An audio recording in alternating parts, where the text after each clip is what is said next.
I'm excited to be talking about the topic of building a development culture. I am one of those people who's very, very fortunate to do for a living what I love to do most, which is develop people. I am a people developer, an organization developer.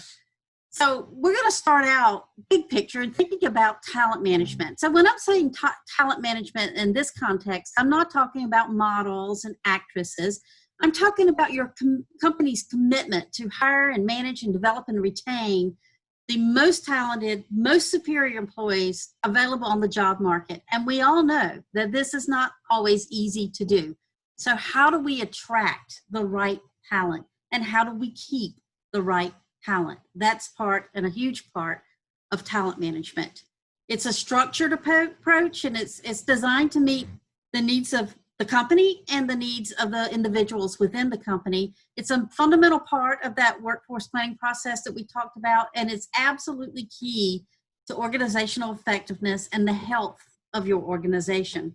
So having a well thought out talent management strategy, one that is aligned with your organization's business strategy and aligned with your business's culture, that's going to ensure that you do attract that top talent in competition with other employees, and furthermore, that you keep them.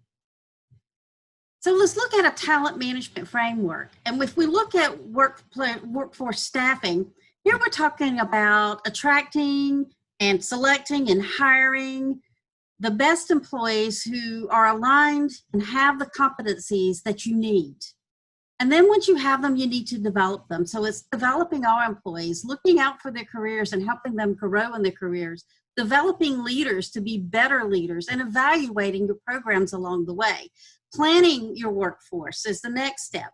Making sure you always have strong leadership by paying attention to succession management.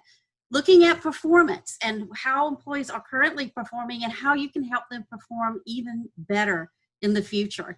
And then the effectiveness of your organization. Are you leading change, or is change just happening to you? Are you not changing when you should be? So are you leading change? Are your teams effective? Are you making sure that they are? How do you know? Have you measured, assessed the effectiveness of your teams? Are your employees engaged? And if not, why not? And then, of course, you have an intentional culture for your company. So all of these together, again, work together for an organizational health. So we're going to pay special attention today to workforce development component of this talent management framework. So we're exploring focus on building a development culture. Why do we care? Why build a development culture? Surely spending money on training and development is not a good thing to do in times of economic downturn, right? Well, hopefully at the conclusion of our discussion, you'll understand that spending time, energy, and yes, sometimes money on training and development may be even more important during times of economic downturn. Providing training and development as part of the hiring package gives you and your company a competitive advantage over competitors that have similar jobs and similar wages. All other things being equal, if your candidate knows that you provide training and development, because that frankly is what most people want, you're going to win. You're going to get that great employee. A strong development culture brings in good people who are looking to better themselves. And that's exactly who you want to bring in. That's who you want to hire. And it builds engagement, and engagement builds loyalty. And loyal employees, they're not prone to quitting. They stay. That's who you want to stay. Top talent who are engaged to the culture of your company. You want them to stay. It's a great investment. As employees become more efficient and more proficient, guess what? You save money. And having a good employee is like having money in the bank. Employees want development. And my experiences over the last 25 years in doing large global engagement surveys and paying attention to the research and being very current with what's going on, it's always one of the top factors mentioned in any engagement survey is employees want development. If they don't get it, they will leave. And they'll take their workplace knowledge with them. All the knowledge that they have of your products, of your service, all the ease and proficiency that they've gained with being with you, And sometimes they're the only ones who have knowledge if you don't have good training and development programs and knowledge sharing. And guess what? That's like money leaving the bank. So money in the bank versus money leaving the bank. Profits and productivity. That's a great reason to build a development culture. Companies that offer comprehensive training programs, now these statistics come from the Association of Talent Development, have a 218% higher income per employee, 218%. Sounds like a crazy number, but it's a real number. And 24% higher profit margin than companies who don't have comprehensive training programs. Let that sink in. And training is one of the most effective things that any company can do to increase productivity. So if you're going to invest in training and developing your employees and upskilling them, you'll get an 8.6% productivity gain. If you take that same money and you upgrade the equipment they're using, you'll get a 3.2% productivity gain. And if you ask leaders who've not given this much thought, they might think it's the opposite. But your biggest bang for your buck is in training and developing your employees. You can see some of that research I'm quoting here is from the National Center on the Educational Quality of the Workplace. And there's lots of other data out here. This is just the two I'm presenting. As a matter of fact, the single biggest driver of business impact is the strength of an organization's learning culture. That's Josh Berslin, fifth person by Deloitte. The single biggest driver of business impact is the strength of the organization's learning culture. And leaders play a key role in that. Thriving organizations have very strong development cultures, one where leaders lead the way as positive role models, and leaders who seek to develop their own skills and their own behaviors and improve their own performance motivate employees to do the same. As a matter of fact, great leaders not only motivate employees to do the same and encourage employees to do the same, they require employees to do the same. So leaders do play a key role in this. Leaders with a development focus, well, they do things differently. They devote just as much time or even more time to creating a culture in which employees feel valued and they are developed. They just as much time doing that as they do managing products, policies, and operations. Think about yourself as a leader. Where do you spend your time? If time is short, because you're not delegating well, and we'll talk about that, but if time is short, do you spend your time managing the product and the operation, or do you spend your time with the focus on employees and developing them? Think about it. The one thing a leader cannot delegate is developing others. They can enlist help in doing that, internal help, external help, but leaders own that. Leaders with a development focus have a strong understanding of the impact of their behaviors on others. Behavioral awareness, self-awareness. They really, really know themselves well. They've spent time getting to know themselves well. They know the importance of that. They participate in development activities themselves. They probably undergo coaching. They've probably had 360-degree assessments. They attend some of the same training that their employees do. They show up and they delegate very effectively as part of the development process. And we'll talk about delegation and why leaders don't delegate. And there are many, many reasons why. And they build that culture where delegation is possible and expected by leaders at all levels. Not just possible, but expected. So leaders who are looking to take on a new assignment or a new role or maybe a new promotion or a new task, whatever it may be, in a strong development culture, one where delegation is expected, then those leaders are required to delegate something from their plate. If they're taking on a new role and somebody's moving into their role, they have to delegate the parts of the role. If they're taking on a new task, they have to delegate a task to do so. And in delegating that task, it must be a task from which the new leader they're giving that task to will gain skills and enrich, but not just something the leader doesn't want to do anymore. And certainly they would need to be able to delegate, hey, this is something I love doing, but I'm no longer gaining enrichment from this myself. I'm not learning. This is not stretching me, but if I gave this to Bob, he would. And I can now take on the new task. And then that new leader that you just delegated to, guess what they have to do? They have to now delegate to one of their managers. And before one of their managers can accept this new task or this new responsibility, guess what they have to do? They have to delegate to a member of their team and their staff. And you can see this domino effect, this cycle of delegation and effective delegation really, really strongly builds a development culture. I would say if there's one thing that you can do as an organization to build a development culture is to really invest in helping your leaders understanding, having that culture of an expectation of delegation. Here's what happens when leaders don't delegate. Well, first of all, a development culture can't exist in that case.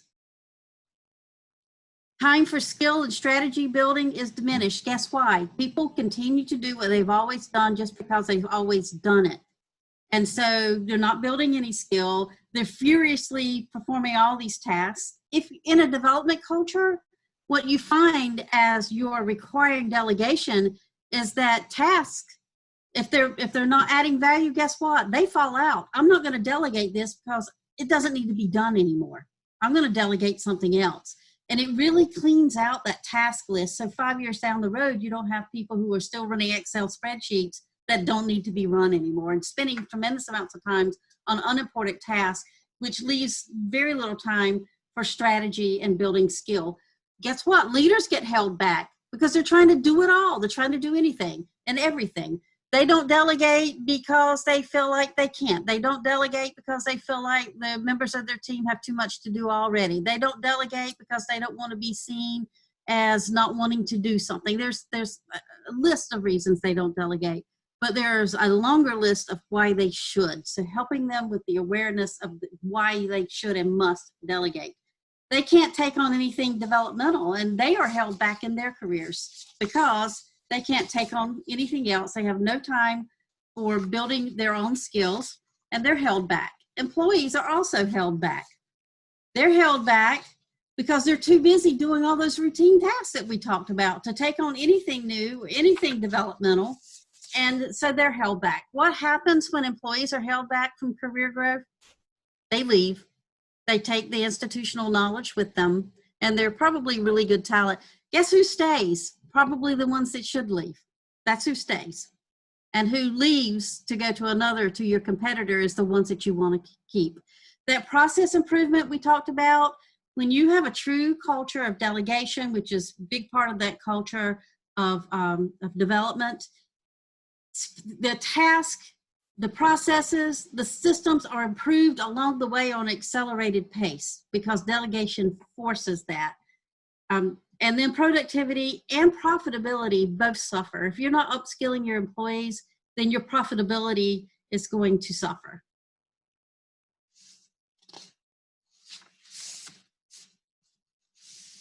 There are 7 tips here for delegating effectively. So you start with a small project or a small timeline, especially if you're new to delegation. If you're new to delegation, don't start with your most critical, your most time-sensitive task. Start with something that's small and that you have a lot of time to accomplish. And pick the right person. Who needs this developmental experience? Who's going to learn from it? Who has the time now or could make the time by delegating something currently on their plate? Who would like to have this opportunity? Then explain why you're delegating. Let the person know why they were selected. Set clear goals and expectations. Define what success looks like. What is to be accomplished by them and by when specifically. You want to give them the how. You want to give them information on the who and the what and the when. So who's doing it, what's being done, and by when. But you might want to leave the how to them and grant them the authority required to do the task. Leave the how to them if possible. Then provide those resources and training. Make sure they have the resources and training they need to do this new job that you've delegated to them. Do they need some training beforehand? Are they going to need guidance? Are they going to need mentoring or coaching? Allow room, though, for independent thinking whenever you can. Touch base, but don't micromanage. Schedule time to check in periodically. That's a trick. Put it on your schedule. Put it on their schedule ahead of time, on their calendars. Periodically throughout the course of the task performance, make sure you're doing that. Give positive reinforcement or give coaching for how to do better along the way. The more complex the task, remember, the more often you may need to check in. But be sure to remember that to effectively delegate, you have to let go. That can be hard to do. And then provide feedback, and I'm going to say feed forward, and I'll tell you what that is. So provide feedback about what went well and what didn't. What were the lessons learned, both for the person that you delegated to and for you? Brainstorm with the person what he or she could do differently in the future to have even better outcomes. That's feed forward. What can you do to have even better performance in the future for them and then for you as well as the leader? What could you do differently in the future to do better? So looking at the past performance and coaching for the future performance. So those are 7 quick tips for effective delegation. What does a great development culture look like? Well, number 1, employees have no doubt about the value the organization places on learning. There's ongoing planning and learning for development all the time. Regular performance discussions that focus more on coaching and developing for future success than debriefing the past. Can't do anything about the past, but you can do a lot about the future. Learning activities are aligned with business results, and this alignment is critical. Leaders delegate well and often, and we've talked about that. Learning is transparent and an intrinsic part of their career development. It is intentional. Managers encourage, enable, and follow up on learning activities. Encouraging and enabling are easier or done more often than the follow-up. A follow-up portion of this, it's what is most often, when you get busy as a leader, it's the thing that you don't do. It's very, very important that you do it. If you have employees who've undergone training, whether you did the training or not, and in most cases not, you need to follow up to see, are their skills improved? Is their time in doing this improved? Has their quality improved? Are they able to do this more on their own now? What kind of follow-up are you doing? What kind of feedback are you giving to whoever is doing the training, whether it's the HR team or the training team? What kind of feedback are you giving them, and feed forward are you giving them? So executives must have a role in this as well, and they have to lead the way. I've talked about this, but they have to be the role model, and they lead the way in demonstrating the value of learning and development within the organization. And employees put into practice what they learn. They have stretch assignments, they do team collaboration, they have regular coaching or feedback on their performance. External learning resources are leveraged along with your internal resources. And employees at every level and in every location have learning opportunities. So in a development culture, it is for all employees, from your entry-level employee all the way up through your senior most executive.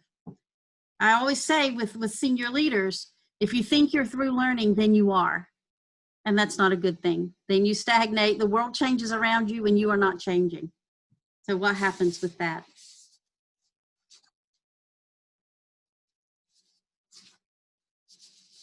Here's the increased success you get with a strong development culture. This is more of the why do you do it?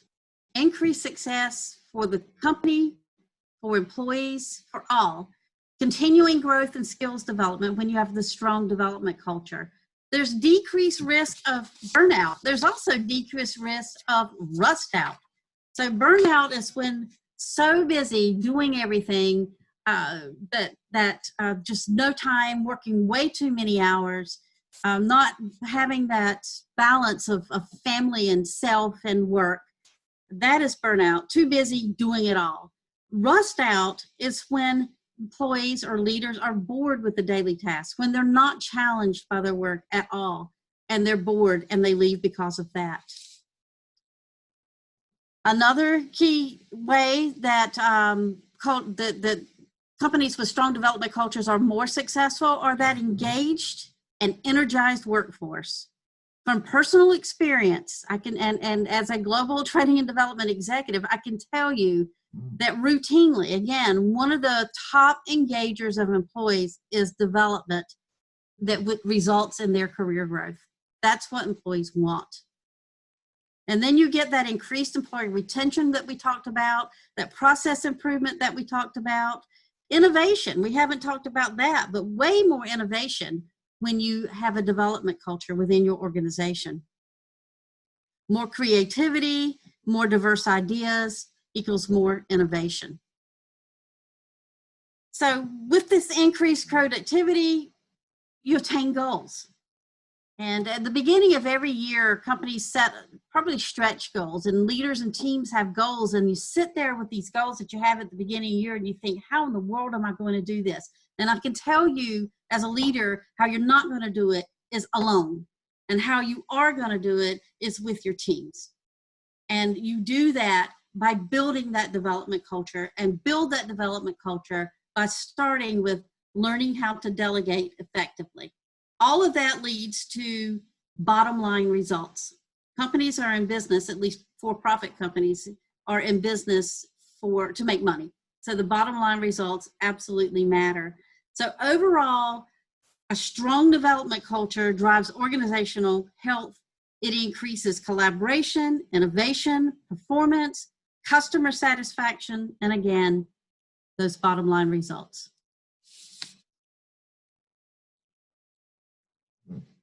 Your effective approach to building a development culture will ensure that you attract, that you engage, that you retain the employees you need for business success, not just in the here and now, but in the future. And that's why building a development culture is a vital part of the success of a company. And with that, we'll conclude this presentation on building a development culture.